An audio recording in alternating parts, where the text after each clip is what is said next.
Hello and welcome to another episode of Allo and Ace podcast. I am the Allosexual Skylar. And I'm the Asexual Jessie.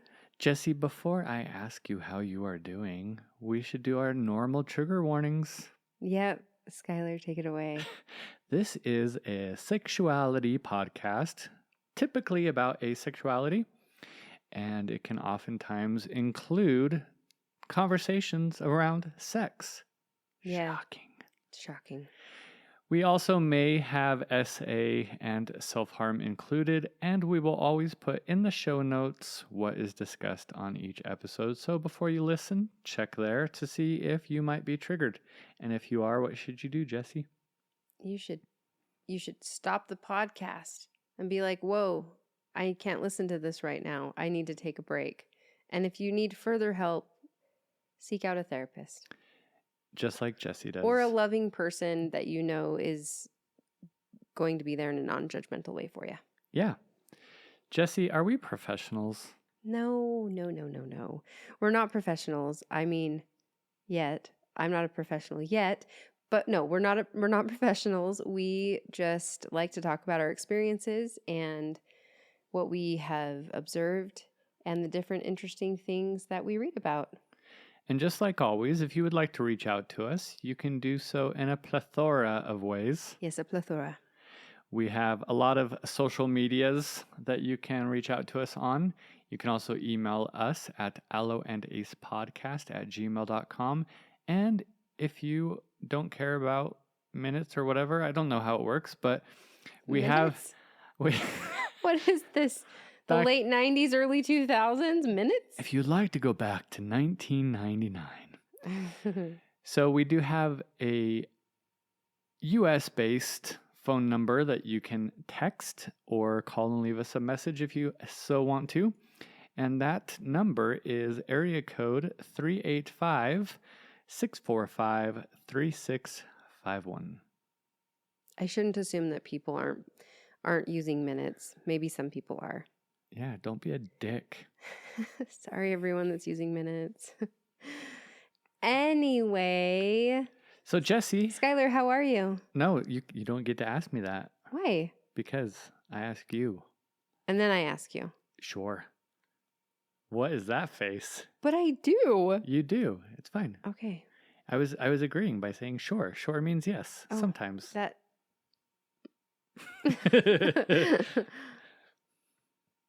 Okay. Sorry for that long pause. We could edit it out if we wanted to. Yeah, we won't. But we won't. Jesse, how are you? How am I? I am fine.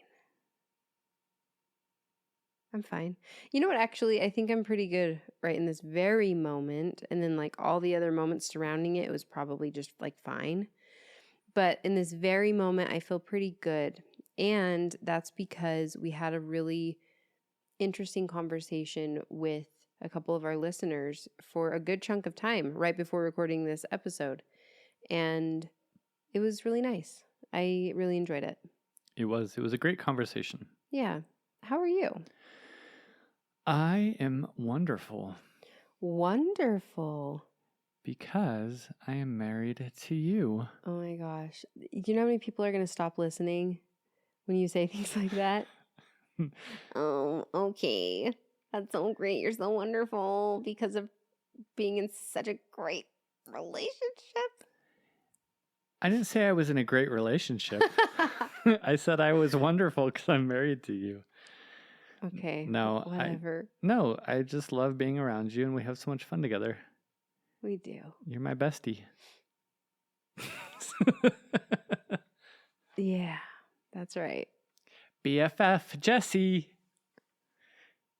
And life partner. All the things. I'm like, am I triggered by this right now? Let me ask again, Jesse, how are you? She's like, and the asexual spark of the week is just I know, now. It just happened. No, I mean, kind of, actually, maybe. I didn't say roommate. I know, but there's this whole thing that is around that where it's like, oh, so you're friends. You're supposed to marry your best friend. So you're friends. That's what your relationship is. Okay. Someone said marry your best friend. I know My best friend was already married, so I married my second best friend. What? He didn't want to leave his wife for me. I'm so confused right now. Who are you talking about? Nobody. It's fake. Oh. Okay, glad I just joined the party. I'm like, is he talking about my sister? A guy I don't know about? Because he considers my sister his best friend, one of his best friends.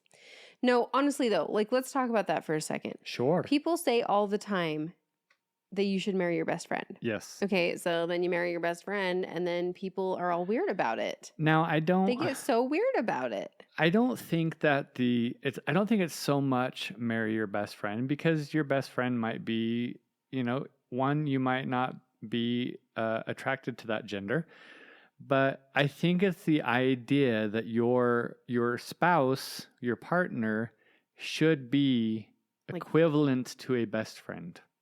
Yeah. But then when you do that, people look at you like you're weird because you actually enjoy spending time with your partner. Imagine that. Could you imagine? It's actually so frustrating, I'm not going to lie. Oh. Well, and we've had our own frustrations within that, because it's like, yes, I need to let you, quote unquote, let you go have your time away from me. And not in a controlling way, but in a, I'm not going to have a pity party while you're gone. I should go enjoy myself and watch a show or do something else that is different. Right. You may or may not have heard a little cat's meow a couple seconds ago, so I had to pause and let our cat in, because he'll come next to our window and meow at it and scratch on the glass because he knows we're here. He knows we're in here. Anyway, I think what we're getting at here is it's just interesting to have people encourage you to marry your best friend for like your whole life. And then when you do and you actually love and enjoy your partner so much, like they really enhance and make situations all the more merry and fun, people can't stand it. They're like, you are so dependent. What voice was that? I don't know. Don't ask me. So I guess though, then if we are best friends, then why would we even consider having a discussion about an open marriage or ethical non-monogamy? Well, because there comes a time in everyone's life. I'm just kidding. I don't even know what I'm saying right now. No, things happen. Life happens and different situations come up. And if you are besties for forever and in a life partner way, well, then you can go and have those conversations with your ultimate best friend. And we will say that this is part 3. So if you're only here because the title said ethical non-monogamy, then you'll want to start on episode 24. Otherwise, we suggest you start on episode 1 and go from there. One funny little side note I want to point out is that when we get tagged in different places, like in the Asexual subreddit, we've started to notice that listeners are like, make sure you start at 1. Like they're pointing it out too. Make sure you start at 1. That's right. Well, I think a lot of that is because the person is saying, I think that my partner is asexual, or I think I might be asexual. And so they they'll usually say, listen to the first 2 to 3 episodes, because that's where Jessie talks about her sexual persona. And so they'll say, see if that relates to you. Right. Well, are we hopping into this? No, we didn't go over sparks yet. I didn't know you had one. I think I have 2. Oh. Yeah, but they won't be very long. All right, let's get into the sparks. Asexual sparks of the week. One of them is brought to you by my college class. So this just happened today. As a matter of fact, it just happened like a couple of hours ago. I'm currently in a psychology class and I'm learning about babies and how they develop. And part of that is learning how they're made. Her mom never had this conversation with her. No, I learned from watching Pretty Woman at the age of 5. And a lot of Mormons will That's true. actually sign their kids out of sex ed in school so they don't attend it. Well, to be fair, I did sign my kid out of sex ed because what they were teaching was absolute nonsense. So I had my own sex ed. Yeah, they teach abstinence. They don't just teach abstinence. They go above and beyond. However you can imagine that happens, that's what they do, above and beyond abstinence. I can't even get into it. It makes my ears get hot. Anyway, so I was watching a video about Baby making. baby making, and it was going through the actual physical things that happen right before a male is going to ejaculate and what's going on in the female's body. And then I thought at first maybe most people would get grossed out by watching this. But then I was like, this feels a little ace coded to me. I'm not going to lie. I was so disgusted thinking about it. And this is coming from someone that has had 3 children. I know that a lot of repulsed, well, not a lot, I shouldn't say a lot, but there are asexuals that are repulsed by sex because of the actual physicality of what's going on. And after watching that video, I'm like, I can see why that's the case now. So that was kind of a funny little moment. And I made Skylar watch it too. But Skylar, you weren't as grossed out by it, right? I want to say something gross, but I probably shouldn't. Well, now that you've said that, just do it. Guys, I'm sorry. Cover your ears if you don't want to hear. The plastering of the cervix was probably pretty gross looking on that video. The look on your face. Are you talking about when it oh yeah, released and went like a cloud? When it just shotgunned right into the cervix, yeah. That's what that was? Yeah. I think I was just trying to imagine that was something else. I don't know. Where do you think it goes? I don't know. I think the thing that really, there were certain parts that grossed me out the most. And now Skylar just added to it. There you go. You are welcome. I know, but the other parts of it that I was like, oh, you didn't seem bothered by it. Yeah, it was whatever. It makes me wonder, listeners, are you grossed out by kind of deconstructing that and thinking about it more in a biological way? Let me know. Anyway, that was one of the moments. And then the other moment was I work for a small company, and I've shared milestones of the podcast without saying what the podcast is with my coworkers. And I've let them know that they can reach out to ask what it's called if they're interested. So I did have a coworker reach out 2 days ago. Was it yesterday? I don't know. It was recent. It was yesterday or the day before. And he was saying that he started listening to it and that he listened to several episodes all in like one day. And I was so excited to hear that he listened to it. But then I was like, oh gosh, my coworker knows way more about me now. Way, way, way more. And if you've been listening this whole time, you know how transparent Skylar and I have been. So it was a really cool moment, but then it was also a really freaky moment at the same time. But I appreciated him reaching out and saying that he listened to it. Well, and that's the same thing like at my job. If I go, oh yeah, my wife and I have a podcast, and they're like, oh, what's your podcast about? And I'm like, instantly. This is going to be TMI, but here you go. But maybe it's not. I don't know. I mean, I think in a workplace it typically is. You know what, though? We've heard, in a workplace, I can see that. We've heard from people that have no relation to this kind of relationship at all. Feel that it's a really interesting podcast to listen to. So sure. That's cool. And this particular coworker did say he feels like so many of the things that we talk about apply to relationships in general and self-acceptance in general. So that's cool. Right? Yeah. Yeah, I didn't have any drama. Well, that's good. With my asexuality this week. Wait, I'm checking. Well, I don't mean that's good in a way of like you shouldn't. I'm just saying, well, I'm happy for you. Yeah. If that's a happy thing for you. Yeah. Yeah, I don't think there was any weird moments. I mean, yeah, we're good. Did you have any allosexual sparks?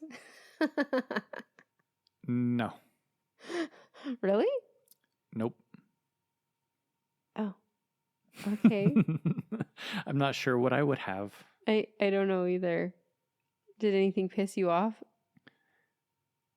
about being allosexual? No. Oh, that's good. I'm so happy for you. Okay. Anyway, So back to business here. let's get No, down to business. no. I already did it. I know you did.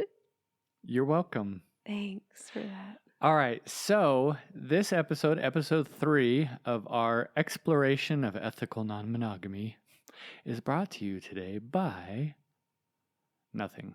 So we wanted to discuss the pros and cons, if you will. And we do want to say that we are not promoting or endorsing or recommending. I don't know what the words we would say. We're coming from a neutral place with the NM. Yeah, we're not saying that this is something that people should do. Yeah, like we're not saying We're also not saying that it's something you shouldn't do. Right. I think we're just trying to offer a nice round perspective, pros and cons, you know, some of the ins and outs. Her face. Yeah, we will provide pros and cons, which may not even apply to the asexual partner, but it will skirt around how we can make some of it apply. Mm-hmm. But we know that oftentimes in asexual relationships, you're told either break up or open your relationship.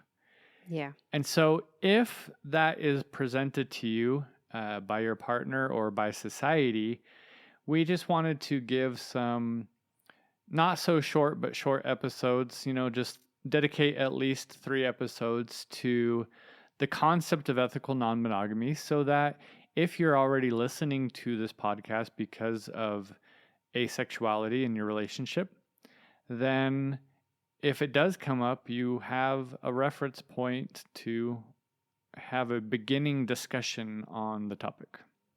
Right. And I think about your partner coming to you and saying, well, this either needs to be happening or we're going to need to open it. And guess what's so cool? You don't have to pick one or the other. You can look them straight in the eyes and you can say, whoa, that's a big thing to say. Is there room for discussion? Can we talk about the different options that are on the table? Can we talk through this a bit?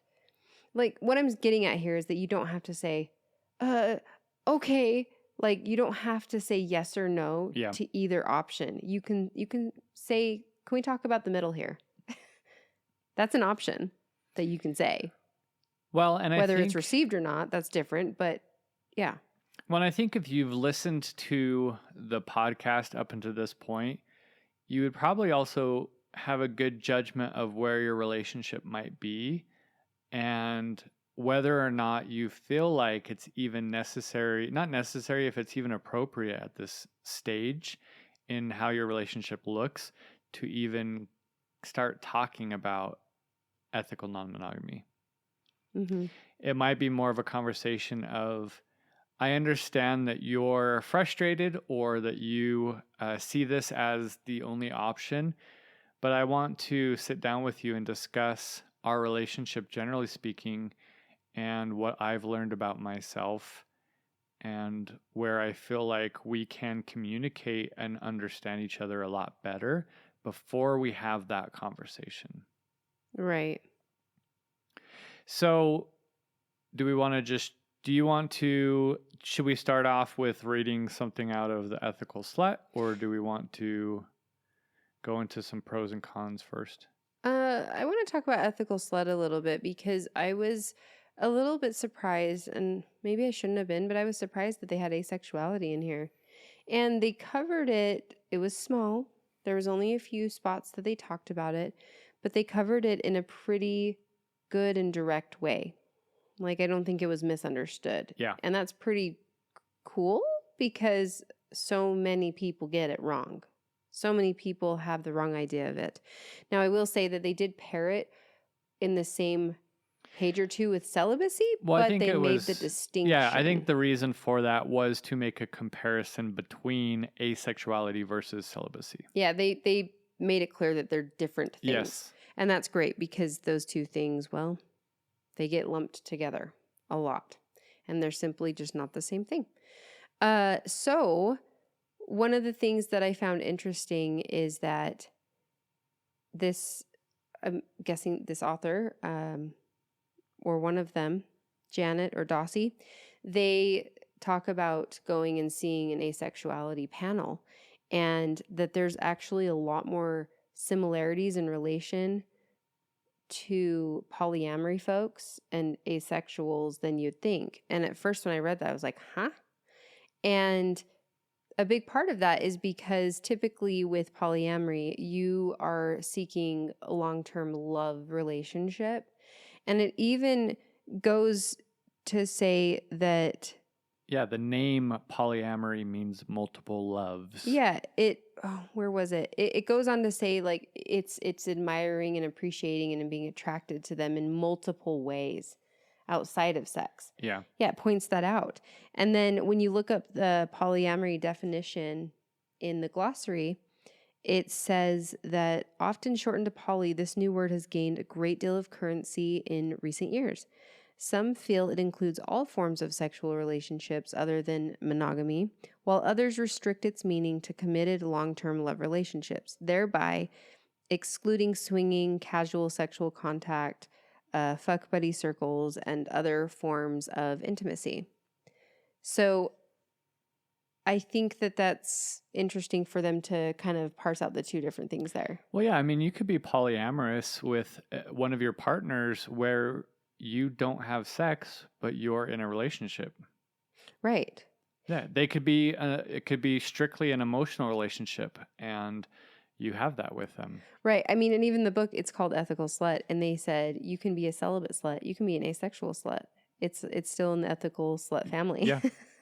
So I liked that bit as well because I don't think you would typically associate asexuals with being ethical sluts. Yeah. Would you? So there's that. Kind of cool. And so I don't think that people should count the ethical slut out. I don't think asexuals should count ethical slut out. I think it's a good read. No, and like we said, they're doing a play on words. Like they're trying to take the worst word in the vocabulary of being a slut and just turn it into something positive about being open to more experiences and relationships.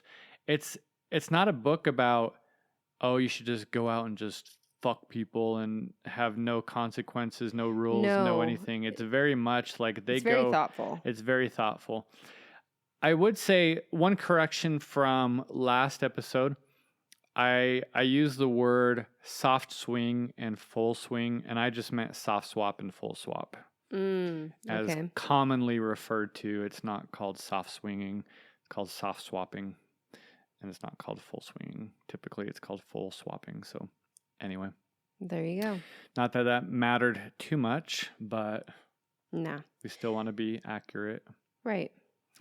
So should we talk about the pros and cons of ethical non-monogamy? Let's go for it. All right. So I will go through these and we can discuss what we think, how it applies or it doesn't apply to maybe each partner. So one of the pros of ethical non-monogamy can be an increased emotional and sexual fulfillment.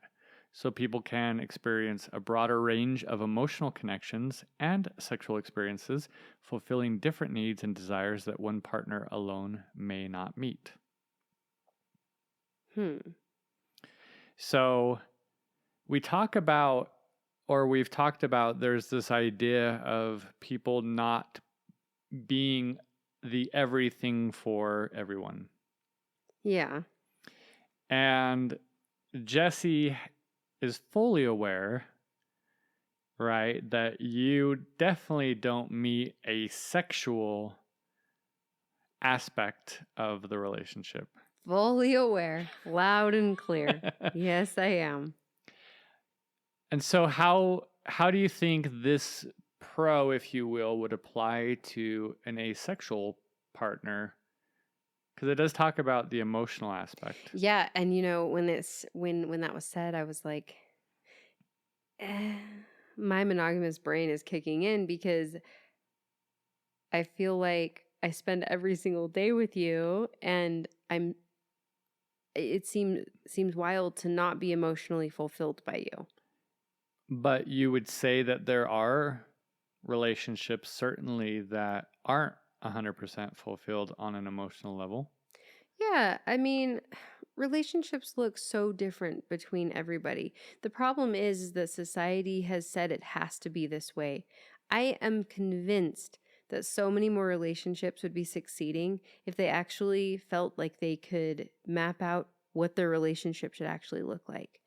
And Yeah, so defining DTR, define the relationship how you want to define it. together, Yeah. yeah, exactly. And so I think that if there's an understanding that you would like to have more emotional fulfillment in a variety of ways, then I think that makes sense if that's what you're looking for.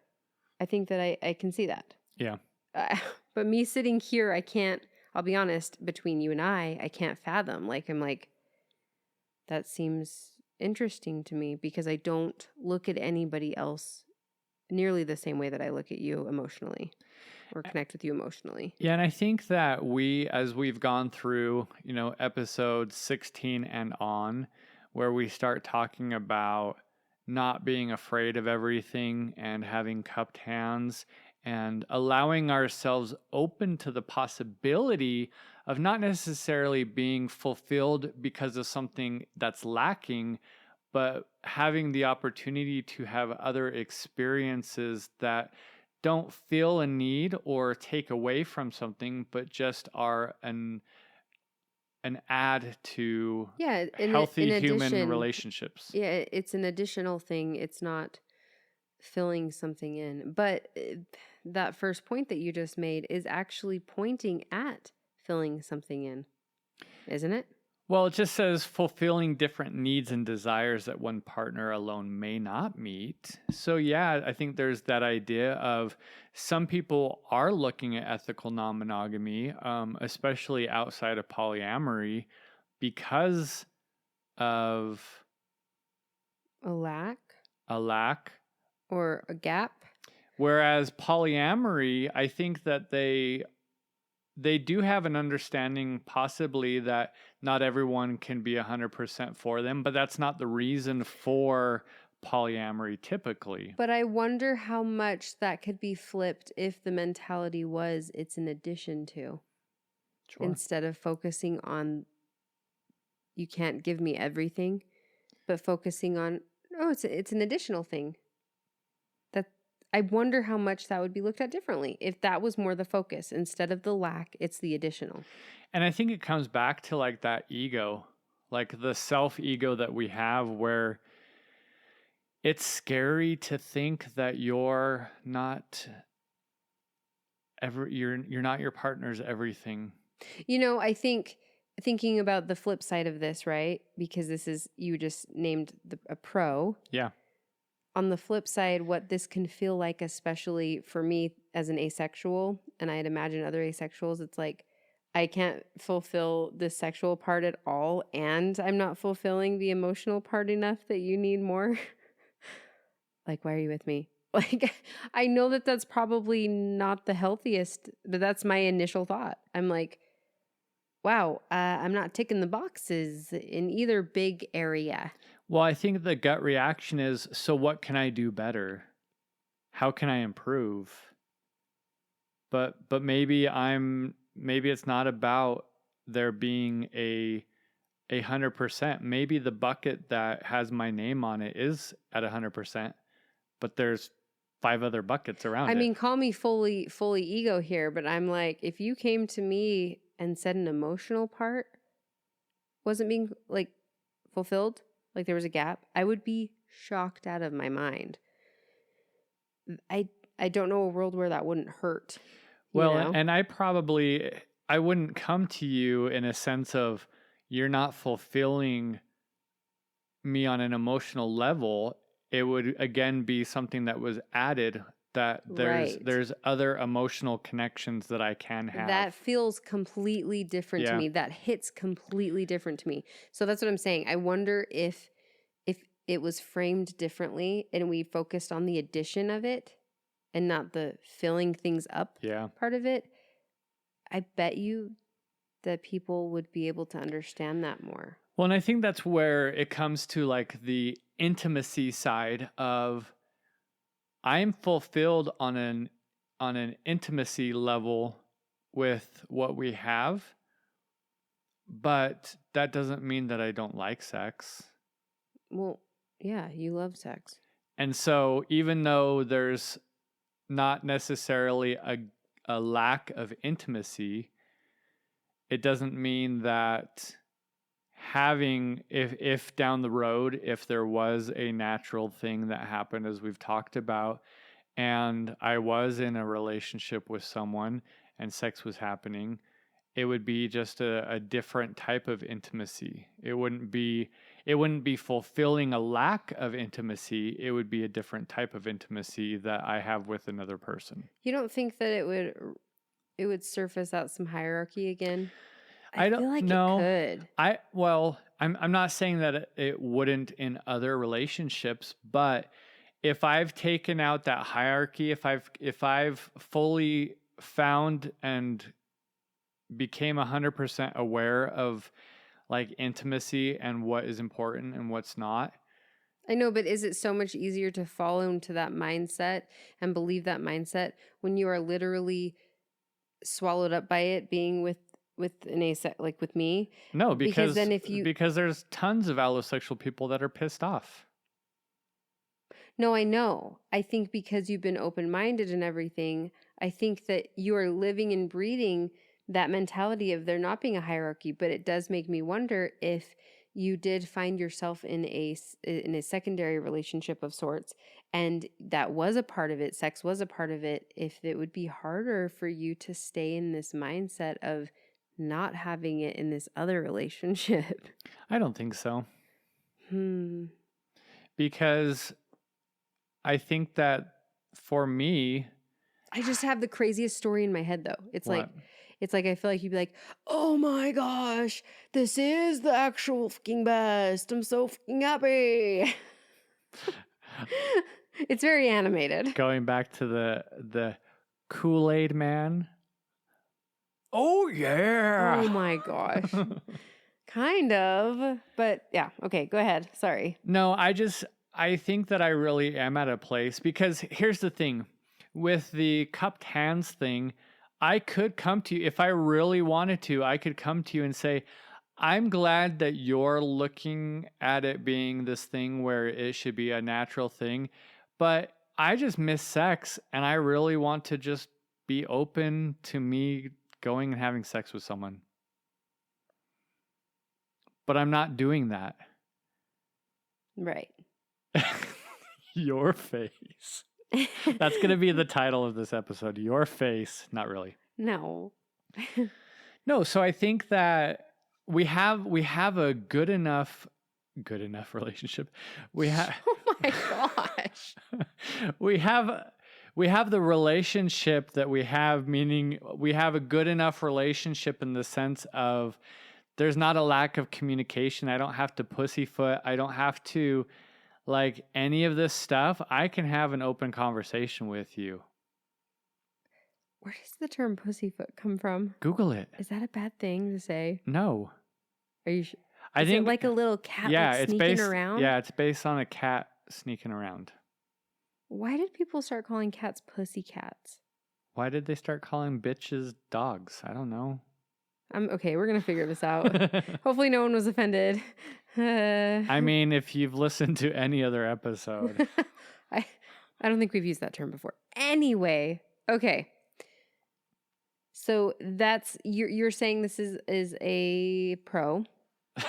Mm-hmm. So what I was saying was that if I was having if we were at a place where we were 100% open to just experiences without any risk or fears of our partners going somewhere else, like leaving us, and we were just open to love and polyamory and loving other people, I wouldn't compare one relationship to the other because of what I get on an intimacy level. It's such a human thing to compare, though. That's really hard to believe that you wouldn't compare. Comparison is the thief of That's so fine and joy. so wonderful that that's the saying. But guess what? The human experience is you're going to compare shit. I know, but the idea and what we are aiming to be as humans is to not compare and not be that way, right? Right. So that's the gold standard, possibly, and that's what we're working to. And so this isn't me like setting you up to being okay with ethical non-monogamy. I'm just saying that. No, I just feel like it's important for me to say, hey, Skylar, realistically, though, you're like, no, I would not compare at all. I would be so great. The reality is, though, is that you're still human and you may find yourself comparing. I mean, I would be like, I have sex in this relationship and in this one I don't, but that doesn't mean anything. I'm not very logical, though. less fulfilled in one relationship over the other because intimacy is fulfilling in all these ways. Mm-hmm. Okay, what else do you have?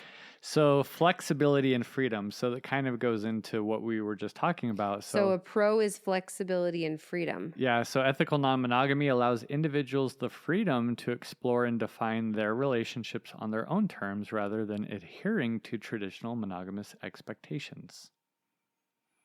So that ability to define your own relationship and explore what that looks like and not just be in this box of monogamy and what society tells you the expectations around what that means. Right. Some people really like that box, though. Sure. But we've already discussed this, though, and other podcasts, including like the Ace Couple, where they did a whole episode on what is even cheating. And you can have, like, look at the Martha Stewart documentary we watched. Cheating is betrayal. Yeah, but to her, even, she didn't see her kissing that guy randomly in that church as cheating. She said she said it was a highly emotional experience. There was the experience of being in this cathedral. She's like, of course. So of course I kissed him. Yeah, so of course I kissed him. It wasn't cheating. It was nothing. It meant nothing. So who cares? Gosh, and that's where we get into the ethical monogamy. And I mean, that's going back to like the 60s? Or was it even before then? I don't know. She's getting up there in age. I mean, that was like 50s and 60s back Martha, when you wild woman. Yeah. So again, to the Ace Couple, and they're talking about like, well, what's cheating? Well, cheating is essentially it's going against anything that you and your partner have decided that you don't do. I know, but nobody's really deciding what they don't do. Well, it's just a known thing. Well, and that's where, so this whole box of monogamy, it's not clear cut. Like, you actually have to have conversations and agreements on what you consider to be going against your agreement, if you will. Right. So it talks about flexibility. Yeah.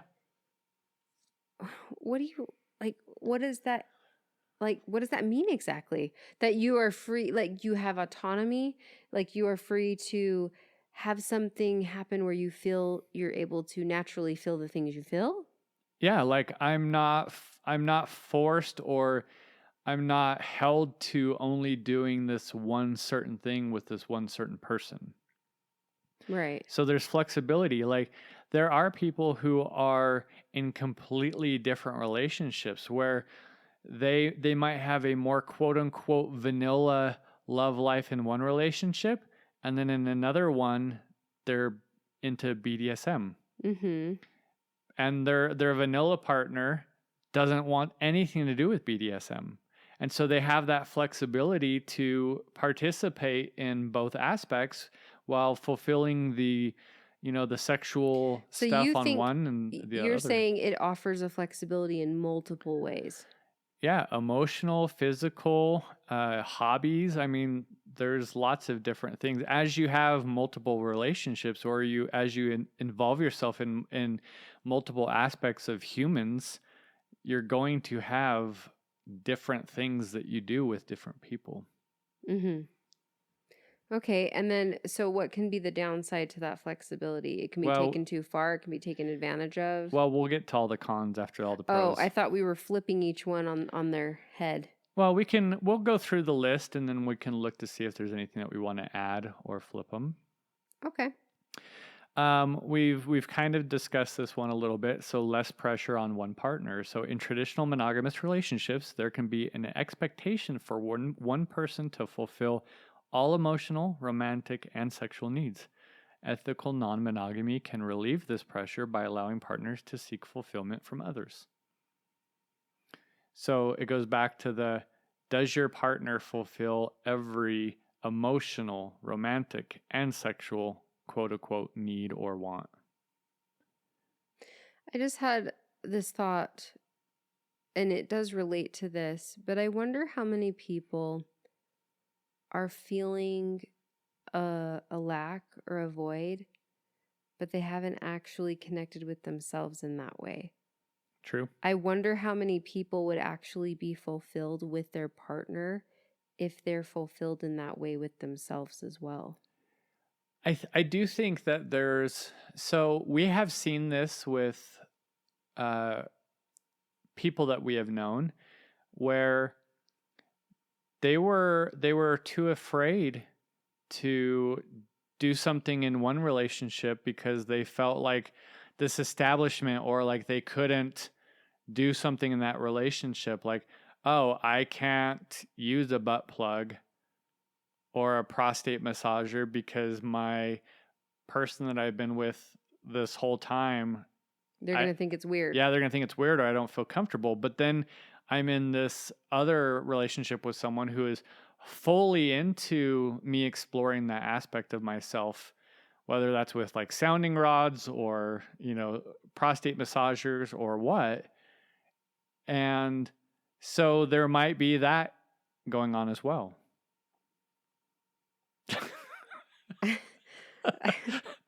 Sometimes I do wish we had cameras set up while we were recording, because if you could see half of the faces that I pull, I'm just like, whoa there, whoa there, whoa there, this is a lot for me. Skylar talking about all these different things. It's just, okay. Which none of this is new to her. No, it's not, but it still has the same kind of like, whoa. She knows what sounding rods are and what they do and what people do with them. I do. She is not naive to that. No, I'm not. But somehow it's still all just like a lot in my brain. And I think that makes sense because of, how I am and who I am. Yeah, so I think that having those different relationships can provide different avenues for you to seek maybe areas that you maybe don't feel comfortable. Okay, but like, let's bring it back to this though. Again, what I just said. Yeah, about finding yourself. That's what I'm saying. Is I know, but if you don't feel like you have the autonomy to find yourself in your relationship, that's going to be difficult though. Well, no, you should be able to you should have the autonomy to find yourself and have the relationship with yourself. So that makes me then say, have you explored this butt plug relationship with yourself? Right? Have you seen if that's fulfilling to you instead of going out and trying to put that type of relationship onto somebody else, right? To bring that in for you. I just now ordered sounding rods on Amazon. No, you did not. I didn't. No, but do you see what I'm saying? No, I get it. Like, it's so interesting to me that the default is not to look within yourself. The default is to look at someone else. How someone else can do that with you and for you. I fully believe that people should really understand and explore their self to then be I don't want to say better partner, but so maybe it actually maybe a better sexual partner, because I think for people who have sexual relationships and you're with someone and they don't even know how to get themselves off, or they don't even know their own body in that way, it can become frustrating because you're like, well, what do you enjoy? I don't know. And so I do think that you should know yourself and know your body and know what you like or don't like. I think it extends beyond that, though. The aha I'm kind of having right now is that maybe knowing yourself and developing that relationship within yourself is actually the stepping stone before you would open things up. Like, check in with you first. Check in with your hobbies that you like. Spend time with yourself in all the different ways to see what that feels like. Because opening your relationship is a big, big step that may not be able to be undone. And that's the truth of it. And finding yourself, though, finding yourself is something that should just be happening anyway. Well, and I think that that would be the discussion then, is make sure that you're not coming off as judgmental, and make sure that you are allowing and accepting of your partner discovering themselves in whatever way that looks like. Yeah, it's actually, I think it's crucial. And not interrogating them, right? Don't interrogate them. It can be so beneficial for a relationship when your partner knows who they are. Yeah. For realsies. Yep. So, number 4, stronger communication. So, ethical non-monogamy requires open, honest communication about needs, boundaries, and emotions, which can help build trust and deeper understanding in relationships. And I think that we've obviously discussed that before about it just allows, you have to have so much communication, not only in an asexual relationship in and of itself, but when it comes to ethical non-monogamy, you have to communicate. You almost have to over-communicate because you don't want there to be miscommunication and misunderstanding. Yeah, it can lead to a lot of different things happening if that does happen. So I will agree with this full-heartedly, that if you are doing ethical non-monogamy in the right way, there is a big increase in communication. Yeah, and we've discussed in other episodes where people will oftentimes have a formal day that they sit down and have a meeting to discuss how the week was, any plans coming up, kind of sync calendars, if you will. Right, and it can look as simple as like 30 minutes to an hour on Thursday nights. Number 5 goes on to a little bit of what we were just talking about. So personal growth and self-discovery. So ethical non-monogamy can encourage individuals to explore their own desires, preferences, and boundaries, leading to greater self-awareness and personal growth. And some of the things that we just talked about discovering yourself, sometimes you're not going to know exactly what you like or don't like, or boundaries, until you are involved with more situations. That's true. And so, having different flavors, you're going to have a better understanding of things that you like or don't like, or what works or doesn't work. Yeah. Going on to number 6, reduction of jealousy. Now, I just need to laugh. Because it feels like it's a contradiction. Yeah. Because it is probably one of the biggest things to work through. Yeah, there's a whole section in Ethical Slut about jealousy. Yep. And it's not like, oh, once you've worked through it, you've worked through it. No, it can come back in very, very weird ways.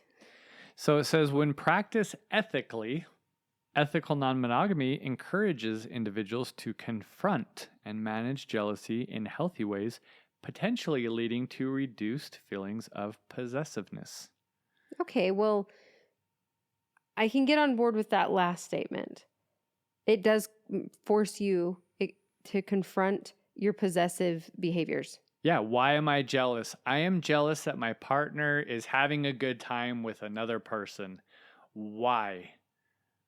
Well, because the possession part of it is that they should only have fun with me. A good time with you, yeah. But oh my gosh, that sounds so, like, I hate to say it, but it sounds crazy to me. Because I'm like, that sounds so awful.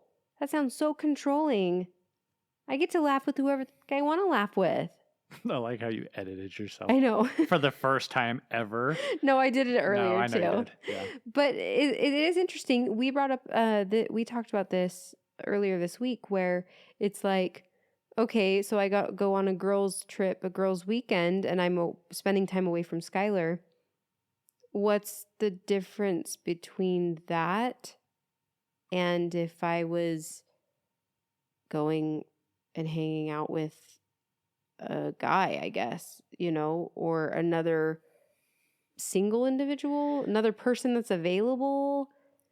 Well, I think It's still time away. But I think the difference is like, well, but we could have gone on a trip. Like if you're just going with another guy, well, then we could have gone on that trip. Yeah, but remember when we were talking about it earlier? It was like, it's why if time away is time away, then why does the time away matter? And why does it have to be so threatening? Yeah. Right. That's really what it comes down to. It's just interesting. Yeah. So I think you have to evaluate your feelings on that and where the root of those feelings lie, and typically it's because of a ego or possession. Right. I do think that it helps confront possessive behaviors. I have a hard time agreeing that it will reduce jealousy. I just think that that's a fluid, continuous thing. I think that it comes and goes. So going into the cons, we're going to jump right into the jealousy again. So wait, we just finished the pros with jealousy being reduced, and now we're going into the cons saying that jealousy. Well, because it may not be. So there's emotional challenges and jealousy. So despite open communication, some individuals may struggle with jealousy, insecurity, or feelings of inadequacy, which can cause tension in the relationships. So it's if you can't confront and get over the jealousy, well, then that jealousy can become a conflict and tension in the relationship. I think you have to be willing to go within yourself to really dissect what's going on in there. If you're not willing to do that, it's going to grow so big that jealousy is going to get out of control. It's the green-eyed monster. So I think that was Shakespeare. Was it? Yeah. So this one is one that Jesse and I have certainly discussed numerous times. Time and energy constraints. So managing multiple relationships requires significant time, energy, and emotional investment, which can become overwhelming for some individuals, leading to burnout or neglect of one or more relationships, rather. Right. Yeah, I think that can get, it seems like it could get out of control pretty quickly. Yeah, so I think that's where you really have to, again, over communicate and understand what your boundaries are when it comes to ethical non-monogamy.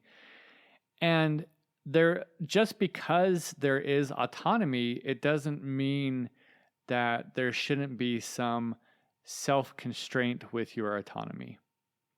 Because, for instance, we've used this maybe before where I may really love base jumping, but as soon as I had kids and as soon as I got married and I understood the risk of base jumping, even though I have my autonomy, my activity also now can cause a lot of issues within my relationship, especially if I die, right? Like leaving my kids without a father, leaving my wife without a partner. And so like you're being thoughtful at this point. So even though I have autonomy, I should have enough self-restraint in my autonomy to be respectful and understanding of how my autonomy affects my partner. Yeah, and I think another thing to point out here is with your autonomy, you may feel that you don't want to use protection or something of that sort. Yeah. Right? But that completely impacts your partner. Or not requiring whoever you're having relationships with to be tested. Right. and you yourself be tested. Right. So there are some, autonomy is wonderful. And once you've had a taste of actually having real autonomy, it's like you don't even know how you did things before when you didn't have it. It seems ridiculous that you didn't feel like you had it before. Although you're kind of blind to not having it until you know what it's like to have it, I think. Yeah, and so that kind of rolls into the next one with misaligned expectations. So, in some cases, one partner might have different expectations or desires around non monogamy than others, which can cause misunderstandings, hurt feelings, or relationship strain. So, again, you might have this thing where you're like, Skylar, I am totally fine with you just having like an experience where you don't see the person more than a couple times, because I would rather that you don't catch feelings and have a girlfriend or a boyfriend or a they friend that takes time away from me in any major extent of the meaning. And then my expectation is, no, I actually want to be polyamorous and I want to have that type of relationship. So then at that point, you need to decide what kind of conversations you need to have. What kind of collaborative, Dad used that word in Instagram post earlier, and I liked that. Instead of compromise, I kind of like the idea of collaborating, coming together and seeing what can work. Well, and that's one thing that we talked about early on. I think possibly in it was before episode 6, where talking about you saying no, but then offering something else. So that's where you can collaborate, right? It's, I don't want to have sex, but I would love to give you a back rub, or I would love to do this for you.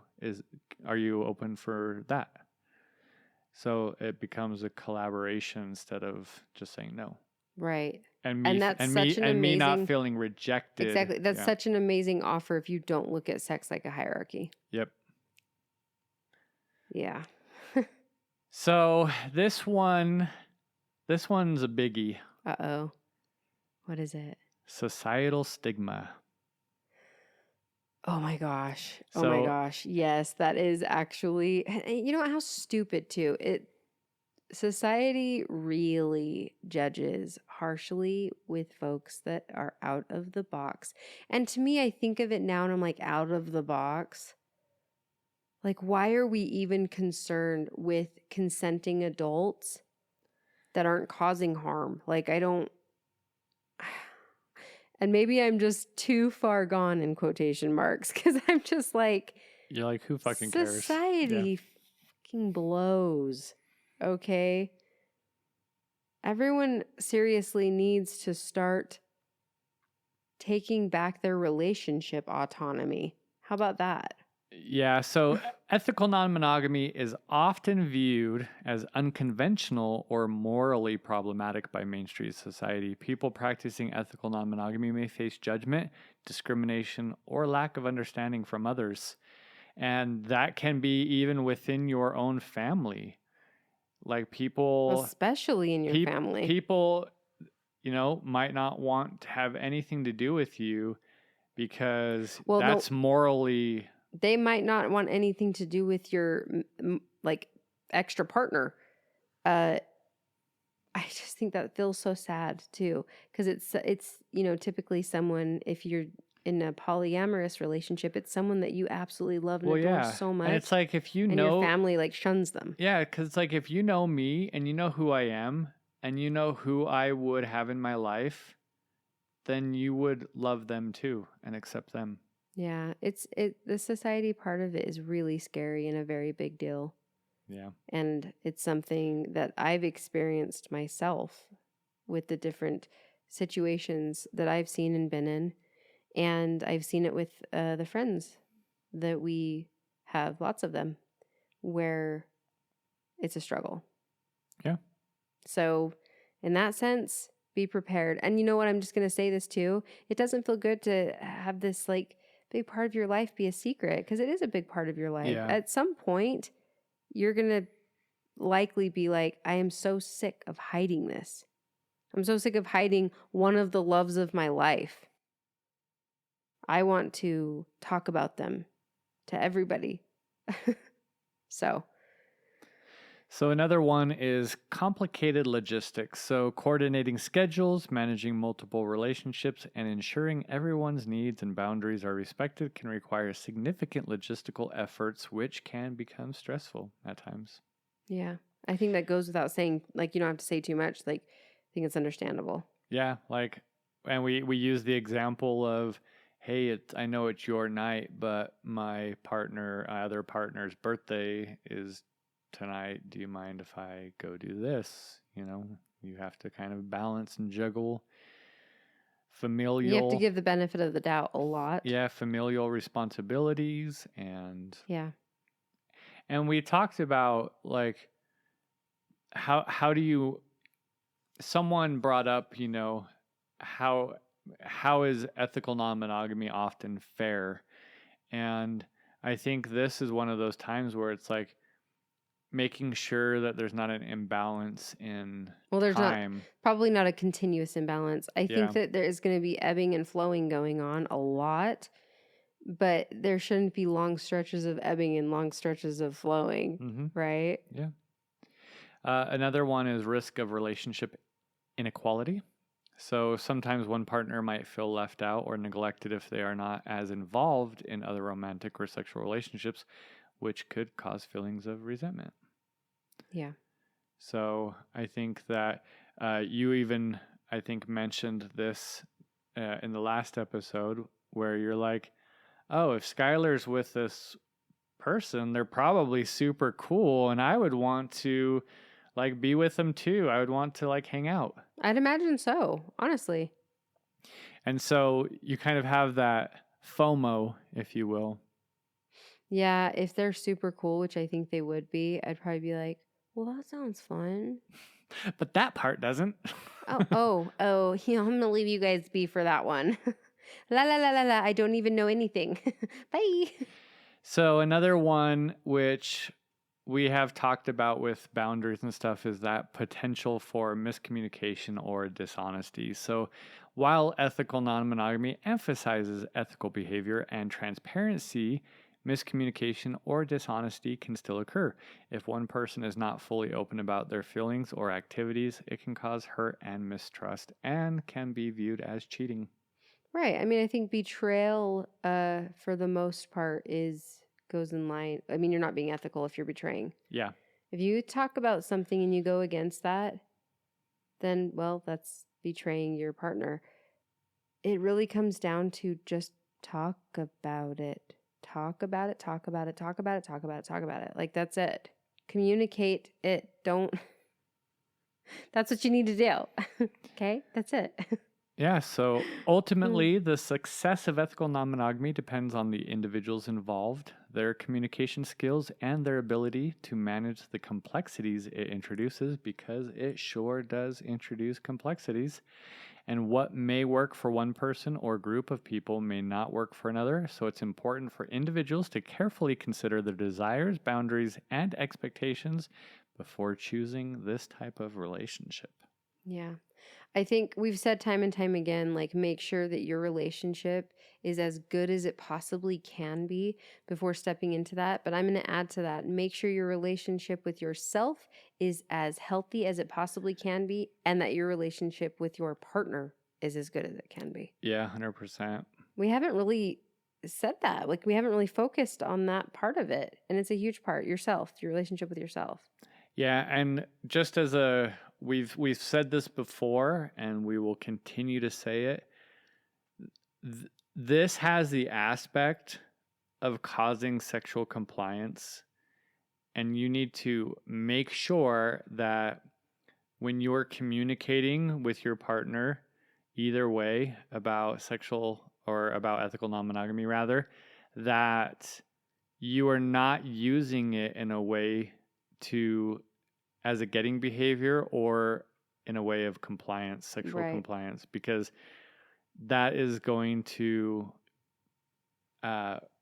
ruin your relationship. Right. And opening up your relationship, ethical non-monogamy, it's only ethical if both people actually both want to do it.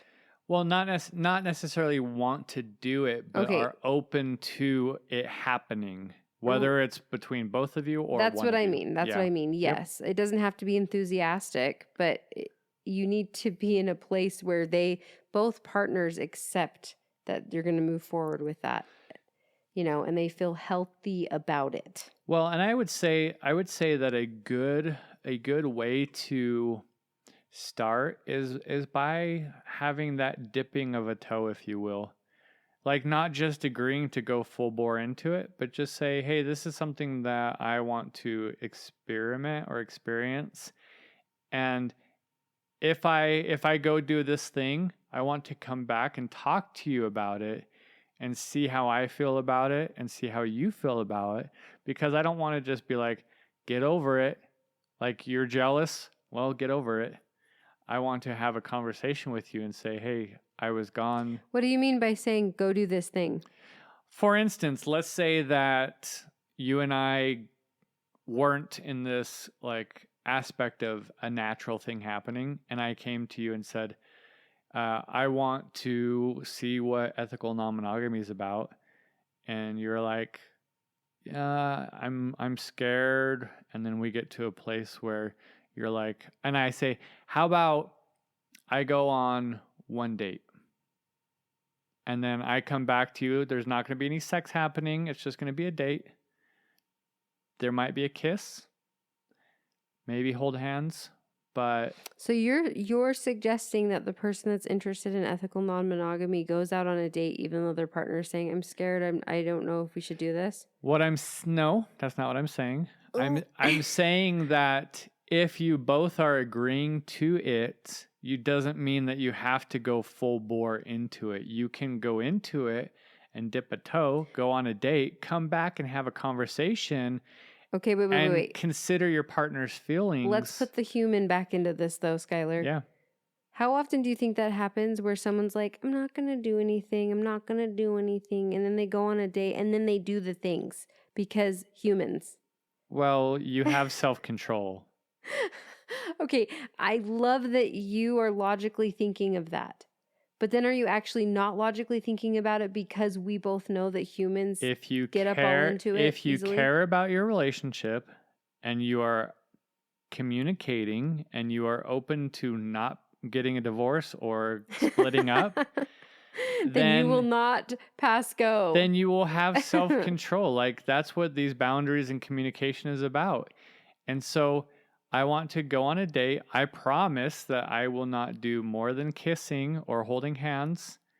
And then we will come talk about it and we'll see what your feelings are. And you'll see, because you might be like, I was freaking out the whole time. I just feel really bad. I still have a lot of self-work I need to do to get to that place. And then we communicate about it. But I don't think you should just be full bore like, nope, I'm in it. No, and I agree with you. If both parties are accepting that dipping toes is going to happen, like I think we both highly recommend that you take it slow. This isn't a race. You don't have to go jump right in. Just mosey on over. You know? Yeah. So. Ooh, this felt like a lot. Well, I think we covered everything that we wanted to, at least in these 3 episodes, as far as like ethical non-monogamy goes. Yeah. Again, we're not telling people that this is a requirement in an asexual relationship. It's not something that's even in our relationship, and it's not something that will be in our relationship in the near future. So that we're aware of. Right. That we're aware of. So if you feel like that's what we're doing, we just want to confirm that that's not what we're doing. Yeah, and reach out. Let us know if it felt neutral enough, because we'd love to hear how these went. This was a tricky one, and obviously we waited 20 plus episodes to get into it. We've literally been talking about these episodes from the beginning of the podcast. And so we finally wrapped our heads around it and we decided to go for it. And we'd love to hear from you and what you thought about these 3 very in-depth episodes. And we are not experts. No, we're not. In any mean when it comes to ethical non-monogamy. Yes, we are around a lot of it and we've dabbled in it ourselves, but There are plenty of podcasts about ethical non-monogamy. There is the book Ethical Slut, as well as other books out there. So if you want to explore more of that, then feel free. You don't need my permission. Explore, research, do Yeah. a lot of research, read a lot of things. We cannot emphasize enough communication when it comes to ethical non-monogamy. And your relationship in general. Yes, in general, but it's big. It's a doozy. It's a big one. It is, yep. So, alrighty. Well, please reach out to us. We look forward to hearing from you every single week. All the messages that we get, we love it so much. And we really appreciate you listening. and we don't know what we're talking about next time, so. I guess you'll just have to wait and see. And so will we. Us too. Have a good one. Bye.